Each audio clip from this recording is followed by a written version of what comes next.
नौकरानी रोज मुझे कहती, डॉक्टर साहिबा आप नाइट शिफ्ट मत किया करें, आपके हिस्से की सजा मुझे भुगतनी पड़ती है। मुझे उसकी बातों समझ ना आई।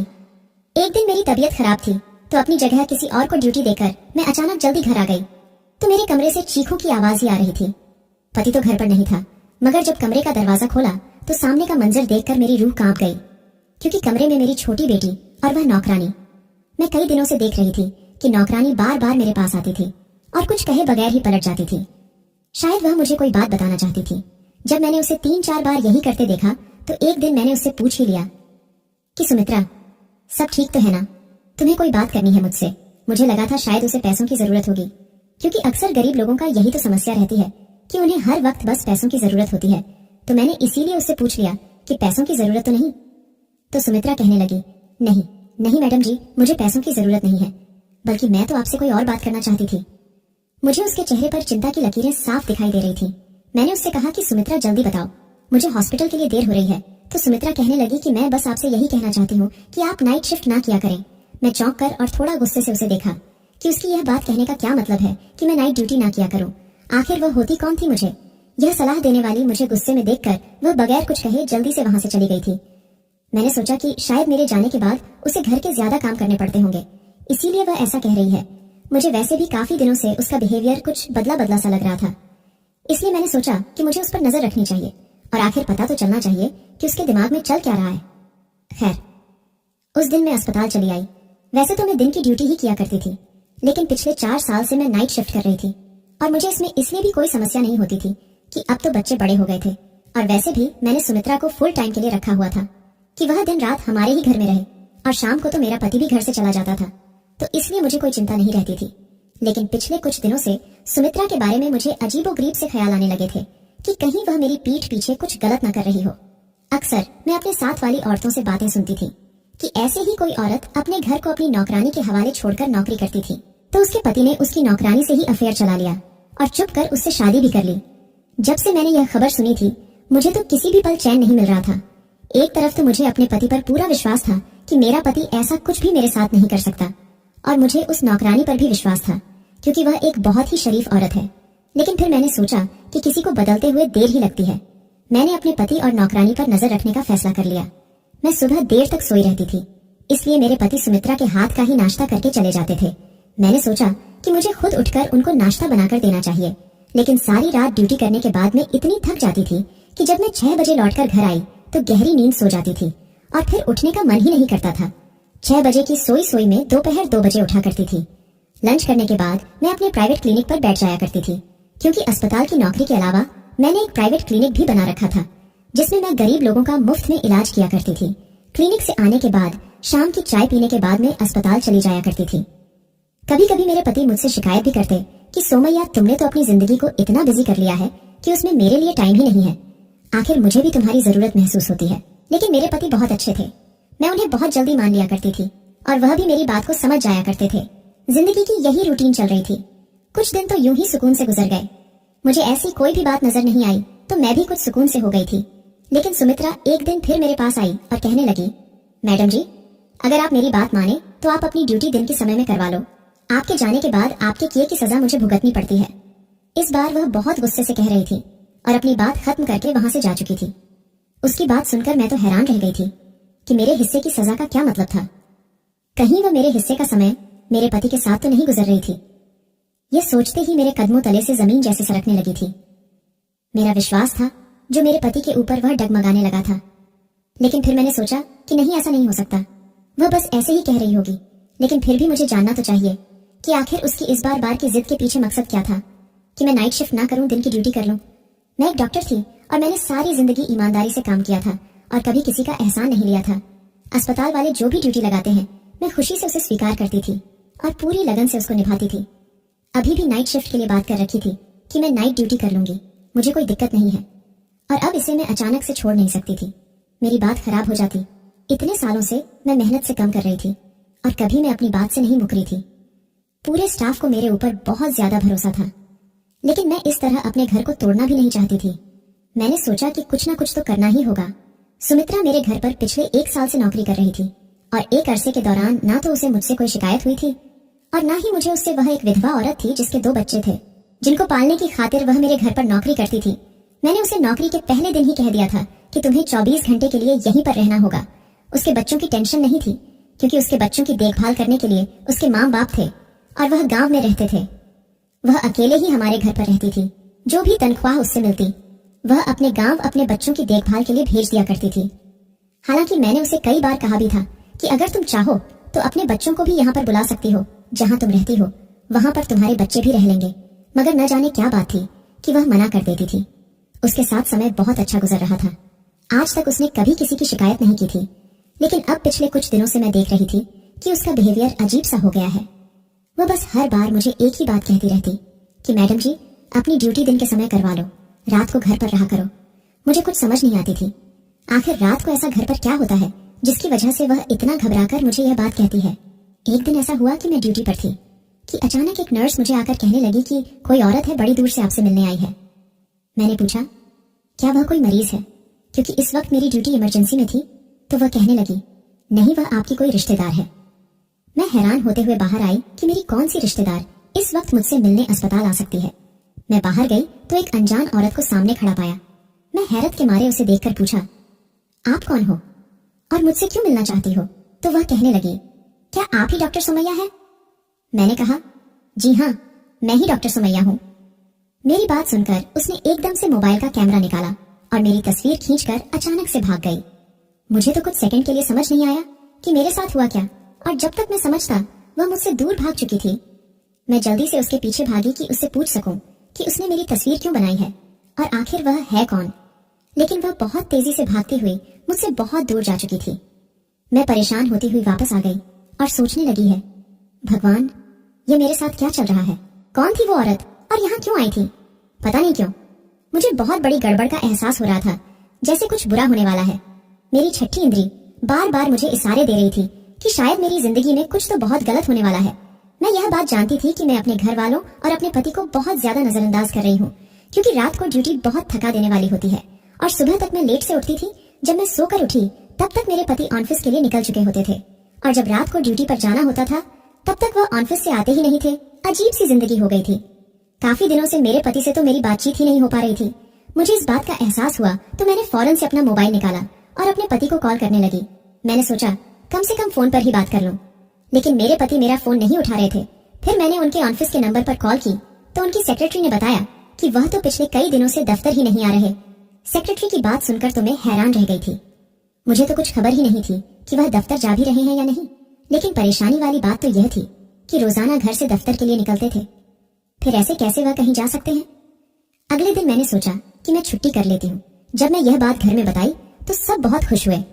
खास तौर पर मेरी नौकरानी सुमित्रा के चेहरे पर तो खुशी के हाव भाव नजर आ रहे थे। रात का खाना खाकर फ्री हुई तो मैं ऐसे ही टहलने के लिए बाहर आ गई तो मैंने देखा सुमित्रा किसी से फोन पर बात कर रही थी और वह किसी को बता रही थी कि मैडम जी आज घर पर ही हैं। शुक्र है कि आज मेरी जान छूट गई, वरना तो उनके हिस्से की सजा भुगतते भुगतते शायद मेरा दम ही निकल जाता। जब मैं उसके करीब गई तो उसने जल्दी से घबराकर फोन बंद कर दिया और मैंने उससे पूछा कि किससे बात कर रही हो, तो कहने लगी किसी से भी नहीं, अम्मा से अपने बच्चों का बस हाल चाल पूछ रही थी। मुझे अब सुमित्रा के बारे में शक हो चुका था। ये कोई तो खिचड़ी जरूर पक रही है, या फिर मुझसे कोई ऐसी बड़ी बात छुपा रही है। कहीं ऐसा तो नहीं ये किसी गलत काम में पड़ गई हो। मैंने सोचा कि आज घर पर रहकर देख लेती हूँ कि आखिर यहाँ पर ऐसा होता क्या है, लेकिन मुझे तो कुछ भी ऐसा गलत महसूस नहीं हुआ। सब लोग बड़े आराम से सोए रहे। मेरा पति मेरी छुट्टी का सुनकर बहुत खुश हुआ था।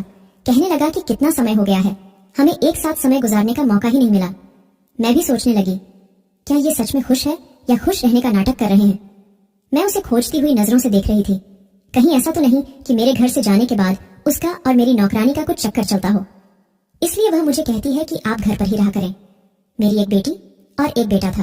बेटी कॉलेज में पढ़ती थी, बेटा छोटा था और वह स्कूल जाता था। इस घर में हम बस 4 ही लोग थे और मेरा ख्याल था इतने सारे लोगों के लिए सिर्फ एक ही नौकरानी काफी है। इसलिए मैंने कभी सुमित्रा के अलावा किसी और को रखने के बारे में सोचा ही नहीं। और अगर 1-2 बार मैंने अपने घर वालों से पूछा भी कि कोई और नौकरानी रख लूं, तो सबने सुमित्रा की बहुत तारीफ करते हुए कहा था कि उसके होते हुए उन्हें कोई परेशानी नहीं, तो फिर क्या जरूरत है कोई दूसरी नौकरानी रखने की। तो मैं भी सुकून से हो गई थी। लेकिन कुछ दिनों से मैं देख रही थी कि सुमित्रा और मेरी बेटी रिया आपस में कुछ ज्यादा ही प्यार से रहने लगे थे। रिया हर वक्त सुमित्रा के आसपास रहती, कभी उसके कमर में बाहें डालें, खड़ी होती, कभी उसके गालों पर प्यार कर रही होती। मुझे यह देखकर बहुत अजीब लगता था। आखिर वह सुमित्रा को इतना प्यार क्यों करने लगी थी। मैं यह भी देख रही थी कि रिया तो सुमित्रा के करीब जाने की कोशिश करती थी, उसे प्यार करने की कोशिश करती थी, लेकिन सुमित्रा उससे दूर भागती थी। खैर, उस दिन मैंने पूरा दिन और पूरी रात घर पर रहकर देख लिया था। मैं अस्पताल भी नहीं गई थी और क्लिनिक पर भी नहीं बैठी थी। मुझे कुछ भी अब नॉर्मल दिखाई नहीं दिया था, सिवाय इसके कि मेरी बेटी रिया सुमित्रा के कुछ ज्यादा करीब होने की कोशिश कर रही थी। लेकिन मैं इस बात को इग्नोर कर दिया कि हो सकता है मैं तो घर पर रहती नहीं हूँ, सिर्फ सुमित्रा ही घर पर होती है, तो सुमित्रा से उसका दिल्ली लगा हो गया होगा, या फिर कोई और बात थी। मैंने घर पर रहकर देख लिया था, लेकिन ऐसा कुछ भी नहीं था। मैं अंदर ही अंदर अब चढ़ गई। मैंने सोचा, पता नहीं सुमित्रा के ड्रामे कब खत्म होगा। मैंने अगले दिन दोबारा से अपनी रूटीन के अनुसार अपनी नाइट ड्यूटी स्टार्ट कर ली। 2 दिन के बाद ही मैं सुबह जल्दी उठ गई थी, क्योंकि शाम में मुझे अपनी एक दोस्त की बर्थडे पार्टी में जाना था। तो मैंने सोचा कि उसके लिए कोई गिफ्ट लेकर जाती हूँ। मैं यही सोचकर बाजार गई। वहां मुझे एक जगह पर रुकना पड़ा, क्योंकि सामने की मंजर ने मुझे एकदम पत्थर का बना दिया था। क्योंकि मेरा पति एक अस्पताल के अंदर जा रहा था। भला उसे अस्पताल जाने की क्या जरूरत थी? वह तो एकदम भला चंगा था, उसे कोई भी तकलीफ नहीं थी। मैं भी उसके पीछे पीछे अस्पताल चली गई। मैंने देखा वह एक कमरे के अंदर चला गया। मैंने खिड़की से अंदर झांक कर देखा तो वह एक औरत को कुछ पैसे दे रहा था। उस औरत को मैं पहचान नहीं पा रही थी, क्योंकि उस औरत की मेरी तरफ पीठ थी। उस औरत को पैसे देने के बाद और उसे हाथ मिलाकर मेरा पति जल्दी से बाहर चला गया। उसके बाद उस औरत ने किसी को फोन किया और थोड़ी देर बाद जो औरत आई उसे देखकर मैं आंखें झपकना भूल गई थी। फटी फटी आंखों से उसको देख रही थी। वह औरत कोई और नहीं बल्कि सुमित्रा ही थी। उस औरत ने सुमित्रा को कुछ पैसे दिए। सुमित्रा ने उसका धन्यवाद किया और वहां से चली गई। आखिर यह सब क्या था? मुझे कुछ भी समझ नहीं आ रहा था। मेरे पति ने पहले उस अनजान औरत को पैसे दिए और फिर उस अनजान औरत ने मेरे पति के दिए हुए पैसों में से कुछ पैसे सुमित्रा को दे दिए। आखिर यह सब चक्कर किया था। और जब उस औरत ने मेरी तरफ को चेहरा घुमाया तो मैं दंग रह गई थी। मैं उसे औरत को कैसे भूल सकती थी? इतने दिन गुजर जाने के बावजूद उसका चेहरा मेरे दिमाग में फिट हो गया था। ये तो वही औरत थी जिसने उस दिन मेरी तस्वीर ली थी और भाग गई थी। इसका मेरे पति के साथ साथ आखिर क्या संबंध है? मैंने सोचा कि मैं अभी जाकर उसे पूछ लेती हूँ, लेकिन इससे पहले ही उस औरत के पास कोई और दूसरा आदमी आए, एक दूसरे से हाथ मिलाते हुए वहां से चली गई। यह सब देखकर अब तो मुझे पक्का विश्वास हो गया था, जरूर मेरे खिलाफ कोई गहरी साजिश की जा रही थी और इसमें मेरा पति और मेरी नौकरानी सुमित्रा भी शामिल थे। मैंने फैसला कर लिया था, आज मैं इन दोनों को रंगे हाथों पकड़ कर ही रहूंगी। रात को जब मैं नाइट ड्यूटी के लिए जाने लगी तो उस समय तक मेरे पति भी घर आ चुके थे और मुझे कहने लगे कि मैं भी तुम्हारे साथ ही निकलता हूँ, मुझे एक जरूरी काम से शहर से बाहर जाना है। मैं परेशान हो गई कि अगर यह भी घर से बाहर रहेंगे तो फिर मैं इन्हें रंगे हाथों कैसे पकड़ूंगी। लेकिन फिर मैंने सोचा कि चलो कोई नहीं, आज नहीं तो फिर किसी और दिन मैं हकीकत मालूम करके ही रहूंगी। अस्पताल में भी अपने ख्यालों में ही खाई रही। सोच सोच कर मेरा दिमाग फटने लगा। मेरे सर में तेज दर्द होने लगा। सर्जन डॉक्टर राउंड पर आए तो मेरी खराब तबीयत देखकर कहने लगे, मेरा ख्याल है कि आप नाइट ड्यूटी नहीं दे सकेंगे, आपको घर चले जाना चाहिए। सर में इतनी तेज दर्द था कि मुझे भी लग रहा था कि मैं यहाँ अब और ज्यादा नहीं रुक सकती, वरना मेरी तबीयत और ज्यादा खराब हो जाएगी। मैं अपनी जगह किसी दूसरी डॉक्टर को ड्यूटी दी और बगैर बताए घर चली आई। आज से पहले मैं कभी यूं अचानक रात के समय घर पर नहीं आई थी। दरवाजा बंद था। मैंने सोचा उन लोगों को जगाने से अच्छा है मैं खुद ही अपनी चाबी से दरवाजा खोल लूं। अंदर दाखिल होते ही मुझे अंदाजा हो गया, शायद मेरे पति अभी तक घर वापस नहीं लौटे थे, क्योंकि उनकी गाड़ी वहां पर नहीं थी। मैं अपने कमरे की तरफ बढ़ने ही लगी थी कि अचानक मुझे चीखों की आवाज सुनाई दे। आवाज ऊपर से आ रही थी। मैं भागते हुए ऊपर गई तो चीखों की आवाज अभी भी मेरी छोटी बेटी के कमरे से आ रही थी। मैंने आगे बढ़कर दरवाजा खोलने लगी। एकदम से दरवाजा खोल दिया। सामने का मंजर देखकर तो मेरी खुद की चीखें निकल गईं, क्योंकि वह मंजर ही ऐसा था जिसने मेरी रूह हिलाकर रख दिया था। मैंने देखा कि मेरी बेटी मेरी नौकरानी को बुरी तरह से पीट रही थी और वह चीखों की आवाज में भी मेरी नौकरानी सुमित्रा की ही थी। मैं जल्दी से आगे बढ़कर उसे हटाया तो वह भी मुझे देखकर परेशान हो गई। सुमित्रा जल्दी से मुझे देखकर मेरे पास आई और मेरे पीछे छुप गई, कहने लगी, मैं इसीलिए तो आपको कहती थी कि आप नाइट शिफ्ट ना किया करें, क्योंकि फिर आपके जाने के बाद मेरे साथ ऐसा ही होता है, और यह आज से नहीं बल्कि कई दिनों से हो रहा है। मैंने अपनी बेटी को गुस्से से देखते हुए पूछा कि आखिर तुम सुमित्रा को क्यों मार रही हो? आखिर उसने ऐसा क्या किया है जो तुम यूं उसकी बुरी तरीके से पीट रही थी? तो मेरी बेटी ने आगे बढ़कर मुझे भी एक जोर का धक्का दिया। कहने लगी, आप हम मां, बेटी के बीच में मत बोले, आप जो भी हैं यहां से चले जाएं। उसकी हालत अजीब सी हो रही थी। मैं फटी फटी आंखों से अपनी बेटी को देख रही थी। वह यह क्या बक रही थी? मैंने कहा, यह तुम क्या कह रही हो? मैं तुम्हारी माँ हूं, यह तुम्हारी माँ नहीं। मुझे लग रहा था जैसे वह अपने होशो हवास में नहीं है। दूसरी तरफ सुमित्रा बहुत बुरी तरह से डरी हुई थी। उधर रिया की हालत भी खराब होने लगी थी। वह गुस्से के मारे कमरे का सामान इधर उधर फेंकने लगी थी। मुझे लगा कि कहीं वह अपने आप को नुकसान न पहुंच दे। मैंने जल्दी से अपने साथ लाए बैग में से नींद का इंजेक्शन निकाला और रिया को लगा दिया। वह अब सुकून से बेड पर लेटी हुई सो रही थी। मैं इस सब सूरत हाल से बहुत ज्यादा परेशान हो चुकी थी। सुमित्रा अलग डरी डरी सी खड़ी हुई थी। मुझे समझ नहीं आ रहा था कि आखिर यह सब हो क्या रहा था। मैंने पूछा कि यह सब क्या है और कब से हो रहा है और तुमने मुझे बताया क्यों नहीं। तो वह कहने लगी कि आप मेरे साथ आए, मैं आपको सब कुछ बताती हूँ। मैं अपनी बेटी को देख देख कर परेशान हो रही थी कि आखिर उसे क्या हो गया है। वह मुझे पहचानने से इनकार क्यों कर रही है। सुमित्रा कमरे से निकलकर नीचे की तरफ भागी के जैसे 1 मिनट भी यहाँ पर रुकी तो रिया उसे फिर से ना पकड़ ले। मैं भी परेशान होती हुई नीचे आ गई तो वह कहने लगी कि यह सब कुछ जो भी आपने देखा है वह आपकी वजह से ही हो रहा है। मैंने ना कितनी बार आपको कहा कि आप नाइट शिफ्ट ना किया करें, आप रात को घर पर रहा करें, मगर आप तो कुछ सुनने को तैयार ही नहीं थी। आप याद करें कि अपने आखिरी बार कब बच्चों के साथ बैठकर उन्हें प्यार किया था या उनके दिल की कोई बात सुनी थी। उसकी बात सुनकर एक पल को मैं चुप हो गई क्योंकि वह सच कह रही थी। मुझे बचपन से ही डॉक्टर बनने का बहुत शौक था, इसलिए मैंने बहुत मुश्किलों के बाद अपने इस शौक को पूरा किया था। मेरे पति बहुत अच्छे थे और मेरे इस शौक के बारे में अच्छी तरह जानते थे, इसलिए उन्होंने शादी के बाद भी मुझे पढ़ने से नहीं रोका और बच्चे होने के बाद उन्होंने मुझे नौकरी करने की भी अनुमति दे दी। और शुरू से ही मेरे बच्चों को नौकरों ने ही पले थे। मैं भी अपनी पूरी कोशिश करती थी कि अपने बच्चों को समय दे सकूं, लेकिन एक डॉक्टर होने के नाते मेरी बहुत ज्यादा जिम्मेदारियां होती थीं और मेरा ज्यादातर समय अस्पताल में ही गुजरता था। लेकिन उसके बावजूद मैं हमेशा कोशिश की थी कि अपने बच्चों को एक अच्छी परवरिश और उन्हें अच्छी शिक्षा दे सकूं। हालांकि मैं उन्हें ज्यादा समय नहीं दे पाती, मगर इसका मतलब यह तो नहीं कि मैं उन पर ध्यान नहीं देती थी और उनसे प्यार नहीं करती थी। मेरी नौकरानी कहने लगी कि रिया धीरे धीरे डिप्रेशन का शिकार होने लगी थी। उसे माँ बाप के प्यार की सख्त जरूरत थी जो उसे नहीं मिल पा रहा था क्योंकि उसके माँ बाप के पास उसके लिए समय नहीं है। मगर वह छोटी है, कॉलेज में गलत संगत में पढ़कर गलत आदतों का शिकार हो गई है। उसे माँ के प्यार की जरूरत होती है जो उसे नहीं मिला तो वह दिमागी मरीज बन गई। वह अपने अंदर की भड़ास और गुस्सा मुझे को मारपीट कर निकलती है। उस समय उसे लगता है कि मैं उसकी माँ हूँ और वह क्योंकि आपसे कभी कोई शिकवा नहीं कर पाई, आपको कुछ नहीं कह पाई, इसलिए वह मुझे अपनी माँ समझते हुए मुझ पर अपना गुस्सा निकलती है। और जब सुबह होती है तो वह मुझसे से न सिर्फ माफी मांगती है बल्कि मुझे बहुत सारे पैसे भी देती है ताकि मैं आपको कुछ न बताऊं। मैडम जी, मैं गरीब हूँ, बच्चों का और बूढ़े माँ बाप का पेट में अकेली पालती हूँ।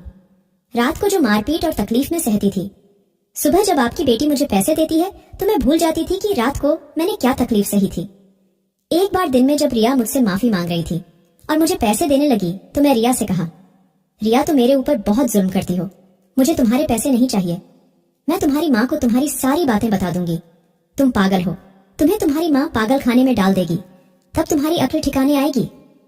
पागल खाने का नाम सुनकर रिया डर गई और उसी डर से उसने मुझे धमकाना शुरू कर दिया कि अगर तुमने मेरी माँ को कुछ भी बताया तो मैं तुम्हारी जान भी ले लूंगी। रिया दिमागी मरीज और धीरे धीरे उस पर पागलपन के दोहरे भी पड़ने लगे थे, इसलिए मैं डर गई और आपको कुछ भी नहीं बता पा रही थी। आपको सारी बात तो नहीं बता सकती थी, लेकिन आपको यही कहती थी कि अगर आप घर पर रहा करें। मैंने सुमित्रा से पूछा, सुमित्रा यह सब कब से हो रहा है? सुमित्रा ने मुझे बताया कि मैडम जी, यह पिछले 1 साल से चल रहा है। रिया का व्यवहार मेरे प्रति अभी आग तो कभी पानी की तरह होता है। कभी कभी लाड और प्यार से जिद करती है, तो कभी कभी अपना सारा गुस्सा मेरे ऊपर निकाल देती है, तो कभी सारी रात मुझे अपने मनपसंद खाने बनवाकर मेरे हाथों से खाने की जिद करती है। वो सब कुछ जो एक बेटी अपनी माँ से चाहती है। वह मुझसे कहती थी कि मैं उसकी माँ बनने का नाटक करूं, उसे वह सब खुशियां दूं जो एक माँ अपने बच्चों को देती है। और जब मैं उसकी जिद पूरी करने से मना कर देती तो वह गुस्से से पागल हो जाती है और मुझे पीटने लगती है। सुमित्रा की बातें सुनकर मुझे अब समझ आया कि सुमित्रा क्यों कहती थी कि मैडम जी, आपके हिस्से की सजा मुझे भुगतना नहीं पड़ती है, क्योंकि शायद वह सारा गुस्सा मेरे लिए होता था जो मेरी बेटी सुमित्रा पर निकाल देती थी। मैं तो कभी सोच भी नहीं सकती थी कि मेरे बच्चों के साथ यह सब चल रहा होगा, लेकिन मेरे पति का उस दिन उस औरत से मिलने का क्या प्लान था जिसने मेरी तस्वीर खींची थी, और यह सब सुमित्रा के अलावा और कोई नहीं बता सकता था। मैंने फौरन उससे पूछा तो वह कहने लगी, मैडम जी, आप तो मेरी कोई भी बात सुनने को तैयार ही नहीं थी, तो मैं आपकी बेटी की जो भी हालत थी वह आपके पति को बता दिया। उन्होंने एक डॉक्टर से बात की और अपनी बेटी की पूरी हालत के बारे में उस डॉक्टर को बताया और डॉक्टर से विनती भी की किसी तरह मेरी बेटी को ठीक कर दें। आपके पति नहीं चाहते थे कि आपको सारे मामले के बारे में पता चले और आप गिल्टी फील करें। वह औरत वही साइकेट्रिस्ट थी। आपके पति ने उसे साइकेट्रिस्ट से हाथ जोड़कर विनती की थी कि मेरी पत्नी को इस बारे में कुछ नहीं पता चलना चाहिए। वह भी एक डॉक्टर है और दिन रात लोगों की सेवा करती है। आपके पति कह रहे थे, मैं चाहता हूं कि मेरी पत्नी यह सब कुछ जानने से पहले ही मेरी बेटी ठीक हो जाए। उस डॉक्टर ने आपके हॉस्पिटल का एड्रेस ले लिया था और उस दिन भी आपके पति उस डॉक्टर को उसकी फीस दे रहे थे। मैं डॉक्टर की मदद कर रही थी। वह जब भी मुझे अपने क्लिनिक बुलाती मैं चली जाती थी और वह मुझे आपकी बेटी के बारे में सवाल जवाब करती थी। इसलिए उसने उस दिन मुझे भी कुछ पैसे दिए थे। उस दिन आपने हमें देख लिया होगा। एक दिन उस डॉक्टर ने मुझे बताया था कि मैं तुम्हारी मालकिन की कुछ तस्वीरें ली है। मुझे हैरत हुई। मैंने उस डॉक्टर से पूछा कि आपने मेरी मालकिन की तस्वीर क्यों ली है, तो वह डॉक्टर कहने लगी, इसलिए ताकि मैं तुम्हारी मालकिन को शक में डालना चाहती थी। अब वह शक में पड़ गई है तो वह अब अपने घर पर ध्यान देगी और अपने बच्चों पर भी ध्यान देगी। उसे लगेगा कि जरूर कुछ ना कुछ खिचड़ी मेरे घर में पक रही है और वह अपने घर पर ध्यान देने लगेगी। मैं तुम्हारी मालकिन को सब कुछ नहीं बता सकती क्योंकि तुम्हारे मालिक ने मुझे कुछ भी बताने से मना कर रखा है, लेकिन इस तरह शक में पड़कर वह कुछ तो अपने बच्चों पर ध्यान देगी। सुमित्रा की सारी बातें सुनकर मुझे सब कुछ समझ आ गया था। मेरा सर शर्मिंदगी से झुक गया था। अपने शौक को पूरा करते करते मैं अपने बच्चों और अपने परिवार को इग्नोर कर बैठी थी। मेरे 2 बच्चे थे और कैसे पले बड़े मुझे कुछ होश नहीं था।